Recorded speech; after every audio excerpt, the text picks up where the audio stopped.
Hello everyone, this is my YouTube channel the Aisles Insider. इस video में हम discuss करेंगे कि कैसे हम अपनी राइटिंग आइल्स मॉड्यूल में जो है बैंड स्कोर इम्प्रूव कर सकते हैं। राइटिंग सबसे मुश्किल लगती है बच्चों को। टास्क 2 जो है काफ़ी इम्पोर्टेंट है क्योंकि ये 6 बैंड का होता है। सबसे पहले जब भी राइटिंग करो तो पहले टास्क 2 ही अटैम्प्ट करो। सबसे पहले हमने स्टेटमेंट को पढ़ना है, उसको समझना है, चाहे इसमें 5 मिनट भी लग जाएं। अपने पॉइंट्स देखो, आप क्या पॉइंट्स लिखोगे, क्योंकि पॉइंट तो एक साइड के 10-10 भी बन सकते हैं, बट आप देखो आपने कौन से पॉइंट लिखने हैं अपने ऐसे में। कि अगर टॉपिक क्लियर होगा तो आप जब लिखोगे तो आपकी कलम रुकेगी नहीं एंड उसमें टाइम जो है वेस्ट नहीं होगा। Statement says as mass communication and transport continue to grow. कहते हैं कि मास कम्युनिकेशन मतलब लोगों में आपस में जो बातचीत है वो, जैसे सोशल मीडिया आ गया है, इजीली बात कर सकते हैं एक दूसरे से, चाहे कोई और कंट्री में है, वीडियो कॉल्स कर सकते हैं। मतलब कम्युनिकेशन जो है इम्प्रूव कर गया काफ़ी हद तक। एंड ट्रांसपोर्टेशन जो है वो भी अच्छा हो गया काफ़ी। पहले आप अगर पुराने समय में देखो तो लोग जैसे हैं पैदल जाते होते थे एक से दूसरी जगह, उसके बाद वो बैलगाड़ी आ गई, ठीक है। उसके बाद आज के टाइम पे लोग जो हैं अपनी पर्सनल कार्स लेके जाते हैं, या अपनी दूर जो डिस्टेंस पे जाना है तो एरोप्लेन में जा सकते हैं। As mass communication and transport continue to grow, societies are becoming more and more alike. Societies जो हैं, समाज भी क्या हो रहे हैं, alike मतलब सेम हो रहे हैं। जो जैसे कि कम्युनिटी है कनाडा में, वैसे ही कम्युनिटी हम अमेरिका में भी देख सकते हैं, वैसे ही कम्युनिटी हम ऑस्ट्रेलिया में भी देख सकते हैं। वैसे ही जो लोग हैं हमें मतलब सेम फैसिलिटीज़ के साथ वो अपनी रह रहे हैं, दुबई में देख सकते हैं और इंडिया में देख सकते हैं। मतलब सारी जगह जो है सोसाइटीज़ जो हैं सेम हो रही है।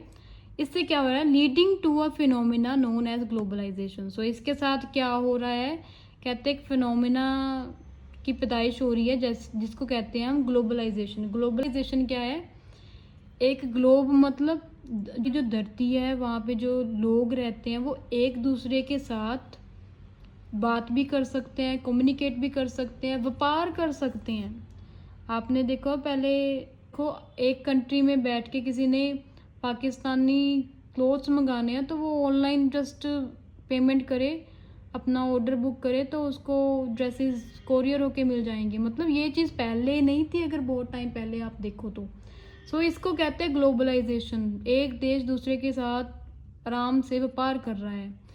Some people fear that globalization will inevitably lead to total loss of cultural identity.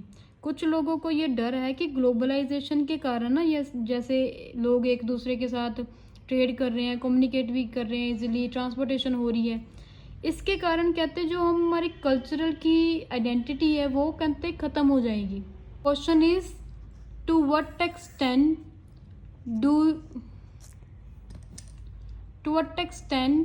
Do you agree और डिसएग्री। कितनी हद तक आप सहमत हो या नहीं सहमत। एक चीज़ तो पहले देखो, यहाँ से लेकर यहाँ तक ये है हमारी फैक्चुअल स्टेटमेंट। फैक्चुअल स्टेटमेंट का क्या मतलब है, जिसमें सिर्फ फैक्ट की बात की है, कोई क्वेश्चन नहीं पूछा उन्होंने, एक बताई है किसी भी एक समस्या या किसी भी एक आइडिया ट्रेंड के बारे में उन्होंने बताया है। यहाँ पे उन्होंने बात की है, ग्लोबलाइजेशन जो है हमारा टॉपिक है। इसी के ऊपर जो है हमारी इंट्रोडक्शन होगी, ठीक है। नेक्स्ट इज क्वेश्चन उन्होंने पूछा है to what extent do you agree disagree. एक तो ये क्वेश्चन आता है डू यू एग्री डिसएग्री, उसमें तो सीधा सीधा है, हमने या तो एग्री करना है या तो डिसएग्री करना है, ठीक है, एक साइड ही हो सकते हैं। बट जब ये क्वेश्चन आ जाए कि कितनी हद तक आप सहमत हो या नहीं सहमत, तो इसमें हमने क्या करना है कि अगर हम एग्री करते हैं, सपोज वैसे तो ये टॉपिक भी ऐसे ही होता है कि हम 70-30% जाएं, मतलब 70% सपोज हम अगर एग्री हैं तो 30% मतलब डिसएग्री हैं। तो इसके कारण क्या मतलब है हमारा कि हम लिखेंगे अपनी इंट्रोडक्शन में कि अगर मैं एग्री हूँ तो कितनी हद तक एग्री हूँ। जैसे कि देखो मैंने अपना स्ट्रक्चर बताती हूँ ऐसे का, इंट्रोडक्शन लिखी, इंट्रोडक्शन में मैंने टॉपिक के बारे में लिखा, ये जो सारी ऊपर स्टेटमेंट लिखी है, फैक्चुअल स्टेटमेंट मैंने अभी बताई, उसको रिफ्रेश करके लिख देना है। उसके बाद मैंने बताना भी तो है कि ऐसे में मैं क्या डिस्कस करूँगी, तो उसमें मैं लिखूँ जो क्वेश्चन जैसे पूछा है, जैसे क्वेश्चन पूछा होगा उसी तरह मैं जवाब दूंगी। यहाँ पे उन्होंने मुझे पूछा है कि कितनी हद तक आप सहमत हो या नहीं सहमत, तो मैं वैसे ही जवाब दूंगी। तो मैं अपनी इंट्रोडक्शन में लिख सकती हूँ, सपोज मैं एग्री करती हूँ ज़्यादा, so I will write I agree with this ideology to a great extent and my view points are discuss in the subsequent paragraph. So ये मेरी स्टेटमेंट हो सकती है, या चलो मैं डिसएग्री भी हो सकती हूँ अगर मेरे पास डिसएग्री के स्ट्रॉन्ग पॉइंट्स हैं। I disagree with this ideology to a great extent and my view points are discuss in the subsequent paragraph. So ये चीज़ बतानी ज़रूरी है कि अगर आप सहमत हो तो कितनी हद तक, ठीक है। या तो आप लिखोगे I agree with this ideology to a great extent, मतलब 70% आपने एग्री के पॉइंट बताने हैं। तो उस केस में क्या होगा, BP1 में एग्री का पॉइंट, BP2 में एग्री का पॉइंट, BP3 में आप एक डिसएग्री का पॉइंट बताओगे, ठीक है। अभी काफ़ी बच्चे ना कंफ्यूज हो जाते हैं इसको लेके। पता चक्कर क्या है, हम अगर पॉइंट दे रहे हैं ना डिसएग्री का, इसका मतलब ये नहीं है कि हम डिसएग्री कर रहे हैं, ठीक है। हमने सिर्फ उन दूसरी साइड का एक जो है एस्पेक्ट बताया है कि ऐसी भी हो सकती है, ठीक है, दूसरी ऑपोजिट साइड का। सो हमारा जो है स्ट्रक्चर ऐसा होना चाहिए इस केस में, ठीक है। और इसी ऐसे में हम क्या कर सकते हैं, कंप्लीटली भी एग्री कर सकते हैं या कंप्लीटली डिसएग्री भी कर सकते हैं। उस केस में हमने क्या करना है, हम लिखेंगे, मेंशन करेंगे अपनी इंट्रोडक्शन में I completely agree with this ideology and my view points are discuss in the subsequent paragraph. उस केस में फिर आप बताओगे कि मैं पूरी तरह से सहमत हूँ। आपने ये बताना है कि आप पूरी तरह से सहमत हो या आप टू अ ग्रेट एक्सटेंट सहमत हो, क्योंकि उन्होंने यही तो पूछा है कितनी हद तक, टू अ एक्सटेंट, ठीक है। So this is important in this case. So अगर आप कंप्लीटली एग्री हो तो BP1 agree, BP2 agree and then conclusion.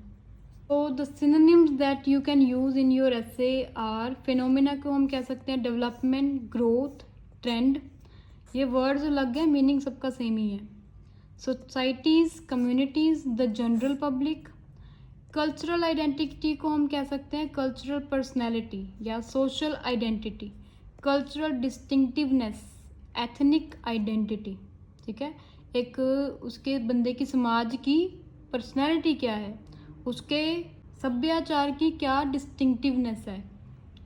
Globalisation को internationalisation, world wide development, global development. So different word हमने क्यों यूज़ करने हैं, ताकि एग्जामिनर को पता हो कि ये जो पर्सन लिख रहा है ऐसे, उसकी इंग्लिश अच्छी है। अगर हम सेम वर्ड बार बार रिपीट करेंगे तो वो वही फिर 5.5 बैंड्स ही देते हैं, ठीक है, अगर ग्रामेटिकल इशू नहीं है तो। सो अगर आपने इम्प्रूव करनी है, क्वालिटी बढ़ानी है अपनी राइटिंग की, तो ज़्यादा वर्क करो अपनी सिनोनिम्स के ऊपर, ना कि वोकैबुलरी के ऊपर। अगर आप देखो, मैंने काफ़ी बच्चे देखे हैं वो इतनी इतनी वोकैबुलरी वर्ड के जो है रट्टे लगा लेते हैं, बट वो क्या सारे इतने, उन्होंने सपोज 20-30 वर्ड्स भी किए हैं, तो वो एक ऐसे में यूज़ हो सकते हैं क्या। सो स्मार्टनेस के साथ आप जो है तैयारी करो आईएलटीएस के एग्ज़ाम की। हम वो जो वर्ड्स हैं जो ऐसे में ही हैं, ऐसे में से स्टेटमेंट से ही वर्ड्स निकालो, और उस वर्ड के आपको सिनोनिम्स जो है टिप में होने चाहिए, ठीक है। अगर आप सपोज 20-30 ऐसे भी कर लेते हो तो आपको कितने तो वैसे ही याद हो जाएंगे। मेरा कहने का मतलब ये है, जो कॉमनली वर्ड्स यूज़ होते हैं उनके सिनोनिम्स आपको पता होना चाहिए बस, ठीक है। इससे स्पीकिंग में भी इम्प्रूवमेंट होगी एंड राइटिंग में भी। सो अगर हम एग्री होते हैं कि हाँ जी, जो ग्लोबलाइजेशन है वो ख़त्म कर रही है हमारी कल्चरल आइडेंटिटी को, तो क्या आएगा।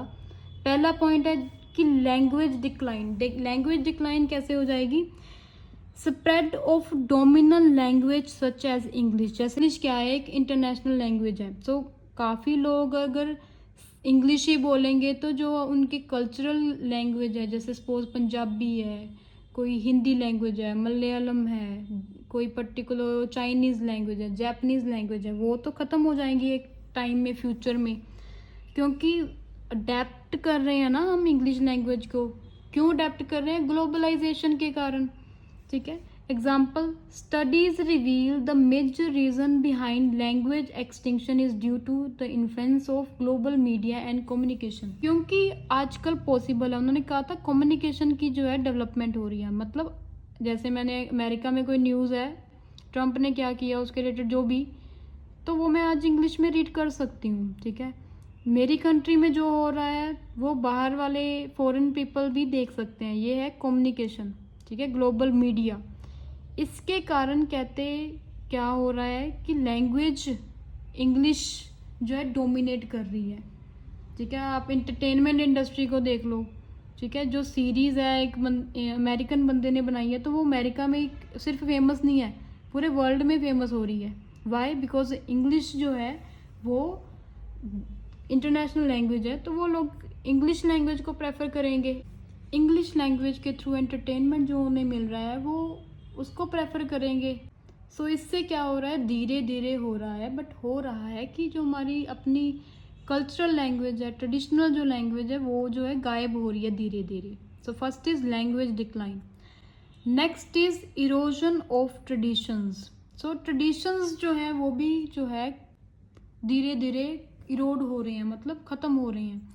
इसका क्या मतलब है, जैसे कल्चरल फेस्टिवल्स है, custom practice may be overshadowed due to high influence of Western culture. Example, local festivals might lose significance as international holidays like Christmas and Halloween gain prominence. कहते हैं कि लोकल जो फेस्टिवल है किसी भी area में, किसी भी सिटी में, हो सकता है वो ख़त्म हो जाए, अपनी जो इम्पोर्टेंस, सिग्निफिकेंस मतलब इम्पोर्टेंस खो जाए। जैसे कि इंटरनेशनल हॉलीडेज हो रही हैं, फेस्टिवल्स जैसे कि क्रिसमस के टाइम पे, हैलोवीन के टाइम पे, इनको ज़्यादा जो है तवज्जो मिल रही है, इम्पोर्टेंस मिल रही है। तो जो कल्चरल फेस्टिवल्स है वो जो है धीरे धीरे फिर अगर छुट्टी नहीं मिल रही सपोज, या उनको सेलिब्रेट नहीं किया जा रहा है लोगों के द्वारा, तो वो फिर धीरे धीरे फ्यूचर जनरेशन्स जो है उनके पास कल्चरल फेस्टिवल्स की इंफॉर्मेशन ही नहीं पास हो रही। तो वो उस कल्चर को कैसे, उस फेस्टिवल को कैसे मनाएंगे। तो ऐसे क्या हो रहा है कि जो एक पर्टिकुलर कल्चर है या पर्टिकुलर ट्रेडिशन है वो जो है ख़त्म हो रहा है धीरे धीरे। सो डिसएग्री, कल्चर जो है उसको कोई फर्क नहीं पड़ता अगर जो ग्लोबलाइजेशन हो रही है। First is revival of cultural practices. Cultural practices का रिवाइवल मतलब preservation of cultural heritage, promotion of unique languages, additions through celebration of festivals, education by net। ये चीज़ कहते हैं जो कल्चरल आइडेंटिटी है ये ख़त्म नहीं हो सकती, क्योंकि आजकल इंटरनेट है। पहली बात तो एजुकेशन भी काफ़ी ऑनलाइन फ्री है, किसी के बारे में भी आपने अगर जानना है you can get the information about any language, any festival from the internet. ये क्या है, कहते हैं प्रिजर्व होके, मतलब प्रोटेक्टेड है। जो सभ्याचार है अलग अलग रिलीजन्स का, कल्चर्स का, ये जो है कहते हैं संभाल के रखा गया है। प्रमोशन हो रही है कहते हैं यूनिक लैंग्वेजेस की, ट्रेडिशंस की भी। ठीक है, कैसे? क्योंकि जो फेस्टिवल्स हैं उनको मनाया जाता है, फैमिलीज गेट टुगेदर होते हैं। सो इससे क्या है कि हो नहीं सकता कि जो कल्चर है हमारा वो ख़त्म हो जाए एंड नेशनली सारे लोग जो हैं सेम हो जाएं। कल्चरल एक्सचेंज, कल्चरल एक्सचेंज देखो सबसे बेस्ट एग्जांपल तो जैसे अमेरिका है, कनाडा है, वहाँ पे इमिग्रेंट्स हैं फ्रॉम डिफरेंट एशियन नेशंस, जैसे कि इंडिया, जापान, चाइना। सो वहाँ पे अगर लोग गए हैं तो देखो अपना पिछला जो कल्चर है वो भूल थोड़ी गए, अपना ओरिजिन थोड़ी भूल गए हैं, बल्कि वहाँ पे जाके उन्होंने क्या क्रिएट कर दिया, मल्टी कल्चरल सोसाइटीज़ क्रिएट कर दी हैं, जिसको हम क्या कह सकते हैं कि कल्चरल एक्सचेंज हो गया है। उन्होंने अच्छी चीज़ें वहाँ के नेटिव लोगों से सीख ली हैं और अपनी कल्चर की जो अच्छी बातें हैं, स्किल्स हैं, वो उनको बता दी हैं, क्यूजीन एक्सचेंज हुआ है।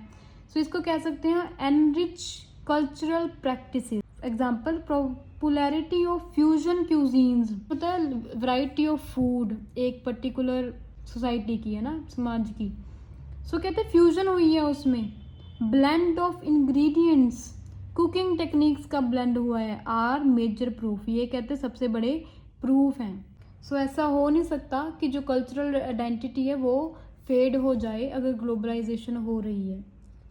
So this was the writing class 2 on globalization topic. If you like my video, please share and subscribe my YouTube channel, The IELTS Insider. Take care and bye bye.